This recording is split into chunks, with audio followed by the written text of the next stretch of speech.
नमस्कार दोस्तों, आज के वीडियो में हम बात करने वाले हैं यूपी टेट के ऊपर बात करेंगे जो कि आपका क्लास 6 से 8 के अंदर एग्जाम होने वाला है। और यहाँ पे आज हम बात करने वाले हैं कुछ गणित के जो क्वेश्चन पूछे जा चुके हैं प्रीवियस ईयर के अंदर, उन क्वेश्चन को कैसे सॉल्व किया जाएगा इसी पे आज हम बात करेंगे। और आज की वीडियो में हम टॉप 10 क्वेश्चन पे बात करेंगे। जैसे कि यहाँ पे आप देख सकते हैं आज का सबसे पहला क्वेश्चन दिया गया है जिसमें कहा गया है कि कोई प्राकृतिक संख्या m के लिए गुणनफल m, m+2, m+4 हमेशा विभाजित होगा। अर्थात क्या होगा, कहा गया है कि हमेशा विभाजित होगा। तो ये विभाजित होगा, किससे विभाजित होगा? इसके लिए ऑप्शन ए में कहा गया 3 से, 5 से, 7 से या यहाँ पे 2 से। तो यहाँ पे हम कुछ सॉल्व करते हैं, देखते हैं किससे विभाजित होगा। तो सबसे पहले यहाँ पे लिखा है, इसी को यहाँ पे हम क्या करते हैं, एक बार लिख देते हैं।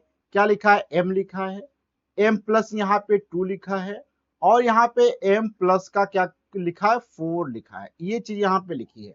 अब यहाँ पे देखो आपको करना क्या होगा, यहाँ पे जो चीजें लिखी हैं तो यहाँ पे यदि मानते हैं कि m बराबर 1 रखने पे क्या करते हैं, m बराबर 1 सबसे पहले यहाँ पे हम रखकर चेक करेंगे।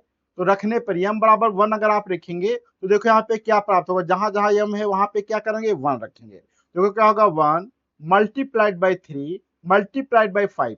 तो यहाँ पे आप देखेंगे ये संख्या किस किस से डिविजिबल है, 1 से भी है, 3 से भी है, 5 से है। ठीक है, अब यहाँ पे हम क्या करते हैं, m बराबर यहाँ पे क्या करने वाले हैं, 2 रखने वाले हैं। 2 रखने पे देखो क्या प्राप्त होगा, 2 मल्टीप्लाइड बाई 4 मल्टीप्लाइड बाय यहाँ पे क्या हो जाएगा, 6। अर्थात यहाँ पे हम इसको ऐसे कर सकते हैं, 2 4 3 2 ऐसे कर सकते हैं। तो यहाँ पे आप देखेंगे ये कई संख्याओं से डिविजिबल है, 2 से भी, 4 से भी, 3 से भी। तो यहाँ पे अभी हम मान के चलते हैं ये सारी संख्याओं से डिविजिबल है, 2 3 4 से। तो अब इसके बाद यहाँ पे थोड़ा सा हम फिर से देखते हैं, m बराबर 3 रखने पर, m बराबर 3 रखने पर देखो क्या होगा, 3, फिर यहाँ पे 5, फिर यहाँ पे क्या हो जाएगा, 7 हो जाएगा। तो यहाँ पर आप देखेंगे तीनों में यदि यहाँ पे हम बात करते हैं, सॉरी यहाँ पे क्या हो जाएगा, मिस्टेक हो गया। यहाँ पे क्या है, इसको बैक कर लेते हैं। यहाँ पे आप देखेंगे तीनों में अगर आप देखेंगे, जैसे कि यहाँ पे अगर आप देखते हैं, मैं एक बार कलर चेंज कर देता हूँ यहाँ पे। तो यहाँ पे आप देख रहे होंगे कि यहाँ पर भी आपको 3 देखने को मिलेगा, यहाँ पर भी 3 मिलता है, यहाँ पर भी 3 मिलता है। अर्थात हर बार आपको यहाँ पे 3 संख्या देखने को मिलती है, इसलिए यह संख्या क्या होगी, आपकी 3 से डिविजिबल हो जाएगी। बहुत ही अच्छा क्वेश्चन था और ये आपका यूपी टेट के अंदर पूछा भी जा चुका है, जो कि एग्जाम आपका 08/01/2020 के अंदर हुआ था, उसके अंदर पूछा गया था। अब बात करते हैं नेक्स्ट क्वेश्चन के अंदर। यहाँ पे कहा गया है कि यदि दो धनात्मक संख्याओं का समांतर माध्य तथा गुणोत्तर माध्य 5 तथा 3 है तो संख्याएं आपको ज्ञात करना है। बहुत ही अच्छा क्वेश्चन है कि यहाँ पे दो संख्याएं दी गई हैं, तो वहां पे कहा गया है कि इनका जो है गुणोत्तर माध्य दिया गया है और समांतर माध्य दिया गया है। तो आपसे पूछा गया कुछ संख्याएं बताओ। तो देखो माना, यहाँ पे माना संख्याएं हमारी कौन कौन सी है, एक ए संख्या है, दूसरी कौन सी है, हमारी बी संख्या है। ठीक, तो यहाँ पे हम जानते हैं गुणोत्तर माध्य अर्थात और समांतर माध्य। तो समांतर माध्य को हम क्या कहते हैं, एपी से लिखते हैं, अर्थमेटिक प्रोग्रेशन। ये क्या होता है, a प्लस बी बाई 2, ये फार्मूला होता है। तो यहीं से अगर आप देखा जाए, दिया भी गया गया आपको 5 है, तो क्या हो जाएगा, 5 बराबर a plus B divided by 2, अर्थात a प्लस बी बराबर यहाँ से आप देखेंगे तो हमारा 10 निकल के आ जाता है। अब यहीं पे थोड़ा सा बात करते हैं दूसरा जो कहा गया है समांतर माध्य के लिए। तो समांतर माध्य, आई एम सॉरी, गुणोत्तर माध्य कहा गया, वो क्या होता है, ए बी का होल रूट बराबर क्या होता है, जीपी से हम लिखते हैं। ठीक, तो यहाँ पे जीपी कितना दिया गया, आप देखेंगे 3 दिया गया है, तो क्या है, रूट ओवर ए बी। तो यहाँ से ए बी बराबर आप देखेंगे कितना निकल के आता है, तो यहाँ से दोनों तरफ क्या करेंगे, अगर स्क्वायर रूट ले लेंगे तो स्क्वायर कर देंगे तो यहाँ से रूट हट जाएगा और 3 का स्क्वायर क्या होता है, 9, इस प्रकार से आ जाएगा। अब हम लोग एक फार्मूला जानते हैं, क्या होता है, a प्लस बी का whole square is equal to A का स्क्वायर बी का स्क्वायर प्लस 2ab होता है। यहीं पे हम एक चीज ये चाहते हैं कि यहाँ पे अगर क्या किया जाए, दो को जोड़ दिया जाए 2ab को, अर्थात 2ab को हम क्या करते हैं, जोड़ देते हैं और 2ab को घटा देते हैं, तो कोई फर्क पड़ेगा, बिल्कुल नहीं फर्क पड़ेगा।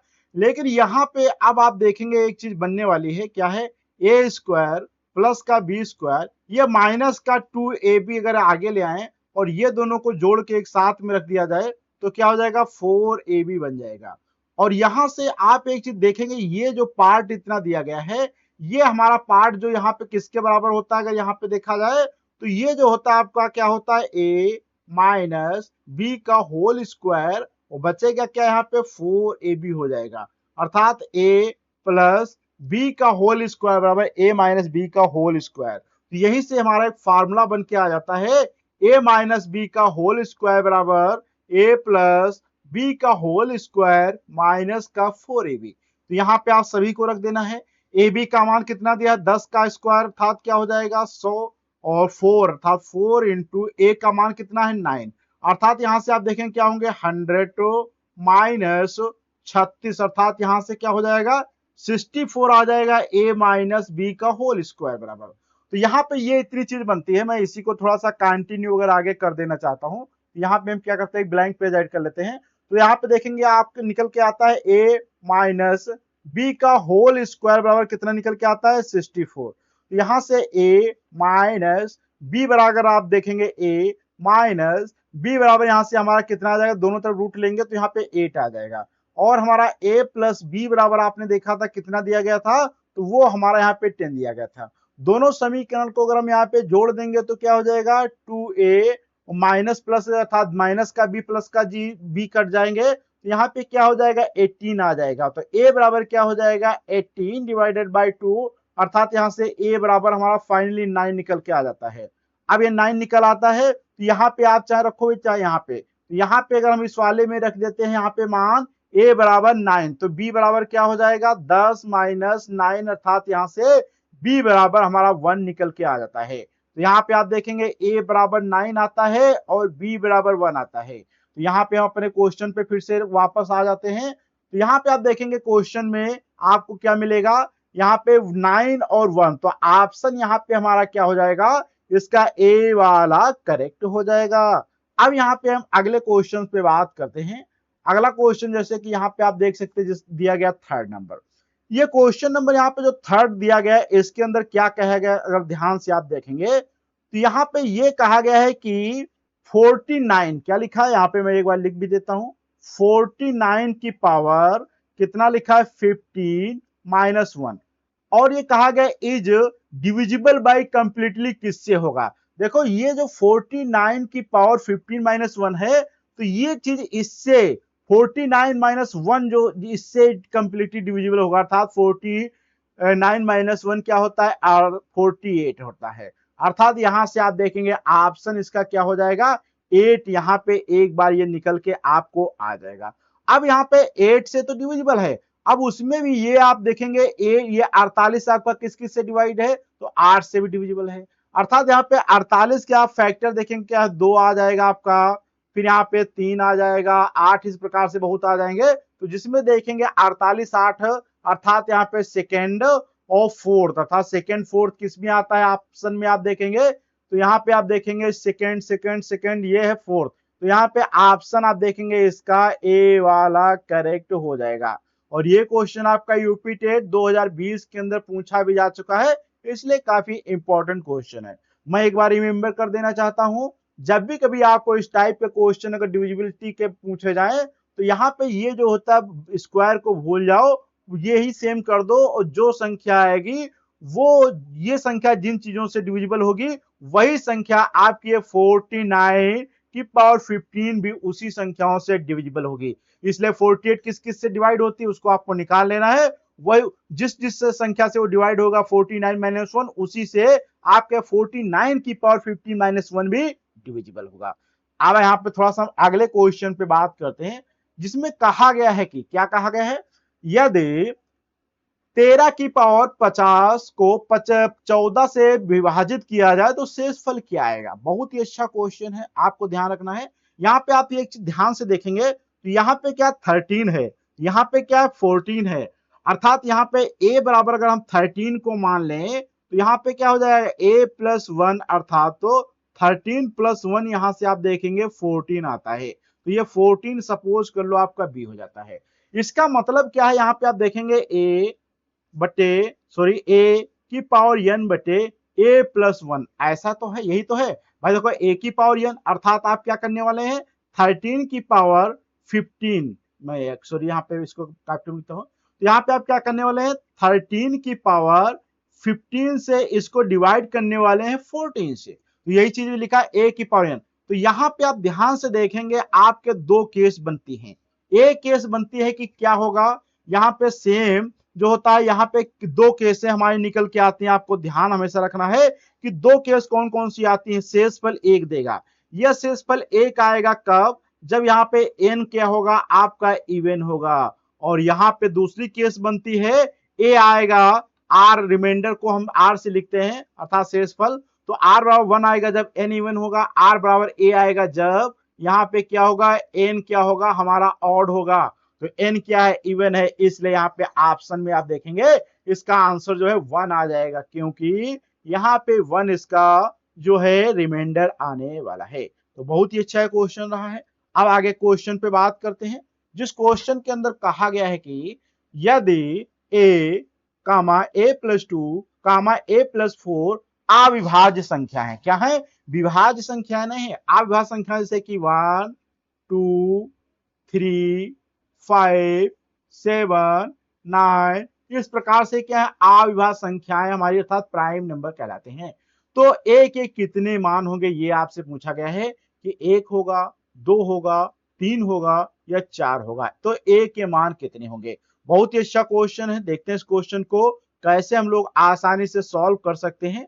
तो यहाँ पे आपको सबसे पहले क्या करते हैं कि माना यदि a बराबर 1 है, a बराबर सबसे छोटी अविभाज्य संख्या 2 है, तो a बराबर अगर मान के चलते हैं यहाँ पे 2 है, तो क्या हो जाएगा देखोगे कि अविभाज्य संख्याएं आपकी कौन कौन सी आ जाएंगी। तो यहाँ पे a बराबर अगर आप 2 रखते हैं तो यहाँ पे आपको कौन कौन सी संख्या प्राप्त होंगी, 2 प्राप्त होगा, 4 प्राप्त होगा, 6 प्राप्त होगा।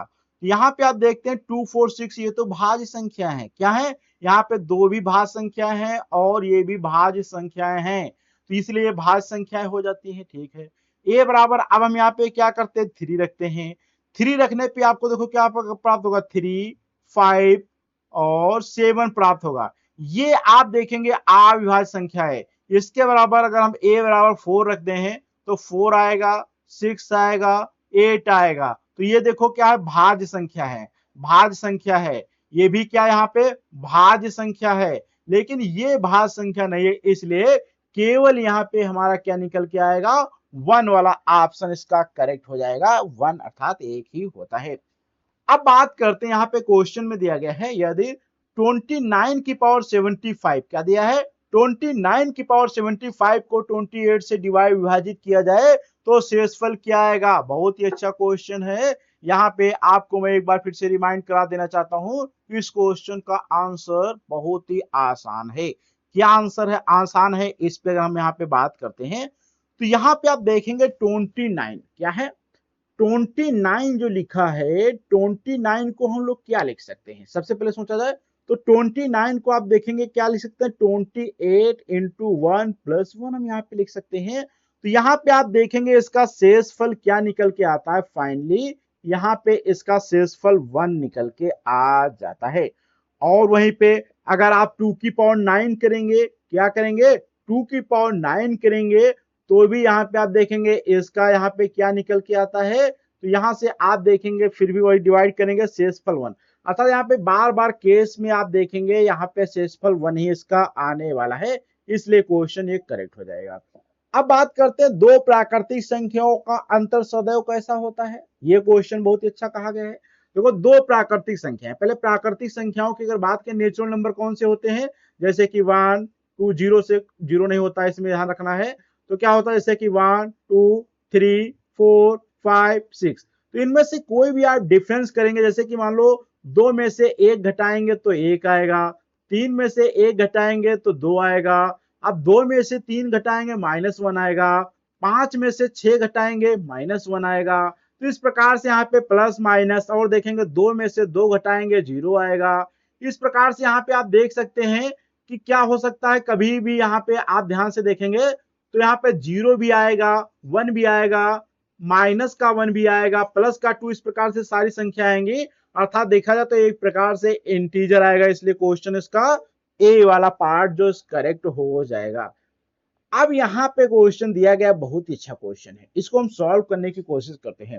देखो इस क्वेश्चन में कहा गया 519 इंटू 519, यहाँ पे हम मान के चलते हैं, अगर 519 को हम क्या करते हैं ए मान लेते और 81 को यहाँ पे हम बी मान लेते, तो हमें देखो यहाँ पे फाइनली क्या प्राप्त होता है, यहीं से देखो क्या हो जाएगा, A into A minus B into B divided by A into A plus 2 into A into B plus B into B, यहां से बनेगा। अर्थात यहां से देखा जाए तो ऊपर क्या बन रहा है आपका ए स्क्वायर माइनस बी स्क्वायर बटे क्या बन रहा है, ए स्क्वायर प्लस का 2ab प्लस का बी स्क्वायर बन रहा है। यहां से आप देखेंगे ए स्क्वायर माइनस बी स्क्वायर पर फॉर्मूला क्या होता है, ए माइनस बी और क्या होता है, ए प्लस बी होता है। डिवाइडेड बाय में देखेंगे यहाँ पे क्या फॉर्मूला बनेगा, ए प्लस बी का होल स्क्वायर, यहां से ए प्लस बी एक ये कट जाएगा तो आपका बचेगा ए माइनस बी बटे ए प्लस बी हो जाएगा। अर्थात ए यहाँ पे कितना दिया, 519 माइनस का 81 डिवाइडेड बाई में कितना हो जाएगा, 519 प्लस का 81। अर्थात यहां से आप अगर इन दोनों को ऊपर जोड़ेंगे और इसको सॉल्व करेंगे तो यहाँ पे आप देखेंगे ऊपर डिफरेंस है तो यहाँ पे क्या आएगा, 438 डिवाइडेड बाई 0600, अर्थात कितना आएगा, 600 आ जाएगा। यहां से थोड़ा सा इसको कटवट कर देंगे तो यहाँ पे 73/100 आ जाएगा, जो कि ऑप्शन देखेंगे इसका बी वाला यहाँ पे करेक्ट आपको देखने को मिल जाएगा। अब बात करते हैं क्वेश्चन नंबर 9, जो कि बहुत ही अच्छा क्वेश्चन है, ये सीरीज पे आधारित क्वेश्चन है। इस क्वेश्चन को कैसे सॉल्व किया जाएगा, देखो यहाँ पे क्या दिया है 1/2, तो यहाँ पे 1/2 को अगर सॉल्व किया जाए तो क्या होगा, देखो 2 माइनस 1 बटे क्या हो जाएगा 2। इसी प्रकार से 1 माइनस 1 3 को डिवाइड अगर सॉल्व किया जाए तो क्या हो जाएगा, 3 माइनस 1/3 हो जाएगा, क्या हो जाएगा 3 हो जाएगा। डैश डैश ऐसे ही अगर यहाँ पे और एक सॉल्व कर लेते हैं, 4 माइनस 1/4 हो जाएगा, डैश डैश डैश। यहाँ पे देखो क्या है, 1 माइनस 1 बटे n माइनस, अर्थात n माइनस 1 डिवाइडेड बाई क्या हो जाएगा, डिवाइडेड बाई n माइनस 1 हो जाएगा और मल्टीप्लाइड में क्या हो जाएगा, n माइनस 1/n हो जाएगा। अब यहां से थोड़ा सा इसको सॉल्व किया जाए तो क्या होगा, देखो यहाँ पे 1/2 2/3 3/4 डैश डैश, फिर क्या हो जाएगा, यहाँ पे आप देखेंगे n minus 2 n minus 1 n minus 1 n। अब यहाँ से ध्यान से आप देखेंगे, देखो यहाँ का समान है, फिर यहाँ का समान है, अर्थात यहाँ की जो संख्या होती ये दोनों समान होती, तो ऐसे यहाँ पे आप देखेंगे ये संख्या इससे समान है तो ऐसे ये इसके आगे की संख्या समान होगी, तो अर्थात यहाँ पे आप देखेंगे फाइनली 1 स्टार्ट में बचेगा लास्ट में 1, अर्थात 1/n यहाँ पे बच जाएगा। ऑप्शन इसका डी वाला करेक्ट हो जाएगा। और अब थोड़ा सा बात करते हैं आज के लास्ट क्वेश्चन पे बात किया जाए, जो कि क्वेश्चन काफी अच्छा क्वेश्चन है और मैं ये क्वेश्चन आप सभी लोगों के लिए होमवर्क का क्वेश्चन देता हूं। और ये यूपी टेट क्वेश्चन जो है 27/6/2013 का एग्जाम हुआ था उसमें पूछा भी जा चुका है, तो आप लोगों को ये क्वेश्चन बहुत ही अच्छे से सॉल्व करना है। हम मिलेंगे नेक्स्ट वीडियो में तो इस क्वेश्चन को डिटेल से वहां पे सॉल्व करने की कोशिश करेंगे। जब तक के लिए आपको बताना है कि इस क्वेश्चन का करेक्ट ऑप्शन कौन सा होगा, आपको कमेंट बॉक्स में कमेंट करके बताना है। हम मिलते हैं किसी नए टॉपिक के साथ में अगले वीडियो में, जब तक के लिए धन्यवाद।